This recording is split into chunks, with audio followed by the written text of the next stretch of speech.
Morning mga palangga. So, ayan, magkape-kape muna ako kasi alam nyo na, dito sa Saudi, sobrang lamig. So, minuminuto nagkakape ako. Pero, don't worry, maliit lang naman yung aking tasa. At maliit din yung aking, anong tawag dito sa Tagalog? Sa Bisaya, takuri na ni. Sa Maguindanao, kay, sa kanini, tabay. Kandi. Ayan, so may ka. Ano pa tayo dyan.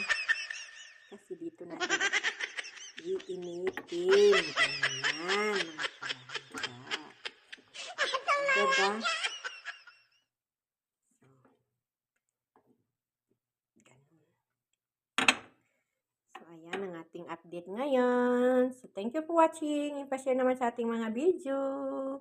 Bye-bye. See you next video.